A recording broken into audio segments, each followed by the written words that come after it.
Bonjour à tous, soyez bienvenus à notre paroisse invisible. Traçons sur nous le signe de la croix, car c'est Dieu qui nous rassemble. Au nom du Père, du Fils et du Saint-Esprit. Amen. Prions pour nos frères et sœurs malades.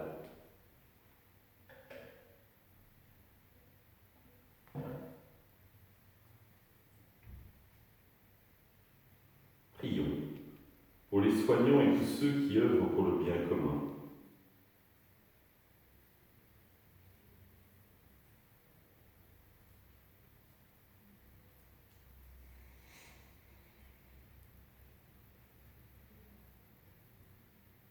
Prions pour ceux qui sont en angoisse, la solitude, que l'Esprit Saint vienne les visiter.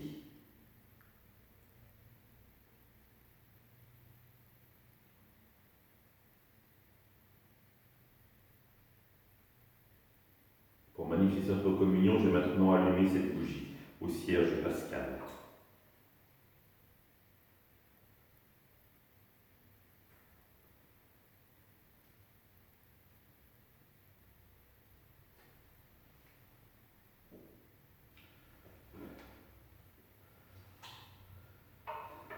Dans l'évangile de Matthieu, Jésus disait à ses disciples: le disciple n'est pas au-dessus de son maître, ni le serviteur au-dessus de son seigneur. Il suffit que le disciple soit comme son maître et le serviteur comme son seigneur. Si les gens ont traité de Belzéboul, le maître de maison, ce sera bien pire pour ceux de sa maison. Ne craignez donc pas ces gens-là. Rien n'est voilé qui ne sera dévoilé, rien n'est caché qui ne sera connu. Car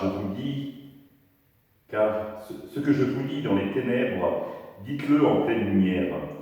Ce que vous entendez au creux de l'oreille, proclamez-le sur les toits.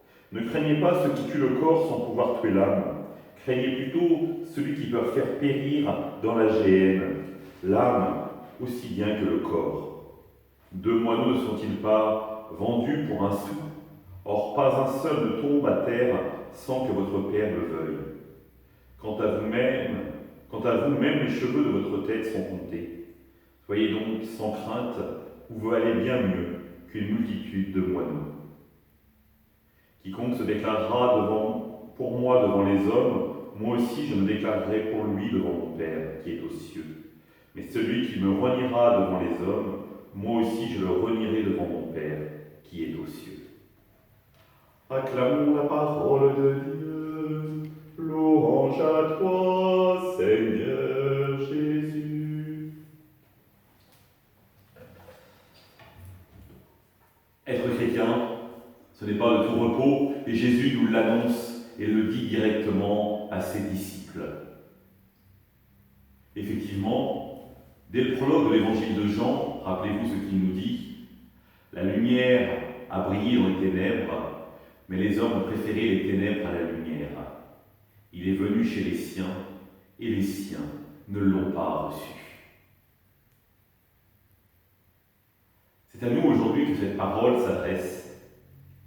Le Christ nous dit que tout ce qui a été caché sera dévoilé.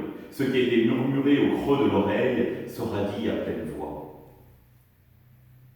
Et c'est à nous de servir d'intermédiaire finalement pour que la parole du Christ, le Christ lumière du monde, puisse être vue, puisse être entendue aujourd'hui. Et nous le savons bien, le Christ l'a payé de sa vie, le fait d'être à la lumière du monde. Et rappelez-vous ce qu'il nous dit aujourd'hui: le serviteur n'est pas plus grand que son maître.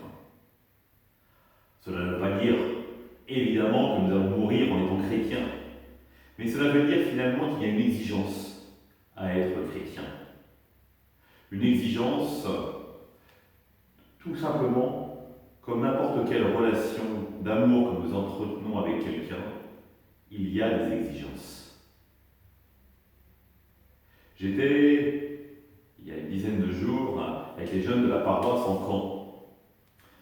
Et nous avons échangé autour de la relation à l'autre, notamment par rapport à ce que nous disions d'une relation d'amitié, d'amour, de jalousie, comment être soi-même.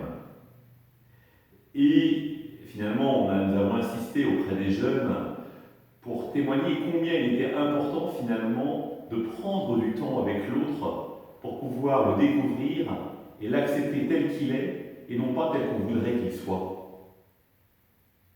Et effectivement, des fois, il y a des désagréments. Mais si on veut construire véritablement ce chemin d'amour que Dieu veut pour nous, il faut passer par-dessus ces désagréments et avoir cette exigence au fond du cœur. Oui, l'autre est d'abord un frère, une sœur que Dieu me donne, et je suis invité à l'aimer, quelles que soient les conséquences pour moi. Même si pour moi, des fois, cela me met en difficulté. Mais l'exigence chrétienne, elle est là. Je ne témoignerai vraiment de Dieu que si je suis un témoin authentique de l'amour de Dieu auprès de mes frères et sœurs que Dieu me donne. Alors aujourd'hui, prenons notre bâton de pèlerin et décidons d'aimer comme un frère, comme une sœur, une personne de notre entourage avec qui nous sommes en difficulté. C'est un acte de volonté de l'aimer. Prendre la décision et demander à Dieu tous les matins de nous envoyer pour son Esprit Saint pour qu'il nous aide et qu'il nous apprenne à aimer. Ensemble, nous prions. Notre Père, qui es aux cieux, que ton nom soit sanctifié, que ton règne vienne, que ta volonté soit faite sur la terre comme au ciel. Donne-nous aujourd'hui notre pain de ce jour. Pardonne-nous nos offenses, comme nous pardonnons aussi à ceux qui nous ont offensés. Et ne nous laisse pas entrer en tentation, mais délivre-nous du mal. Amen. Que le Seigneur nous bénisse, qu'il nous accompagne toute la journée, nous garde dans la paix, au nom du Père, du Fils et du Saint-Esprit. Amen. À demain.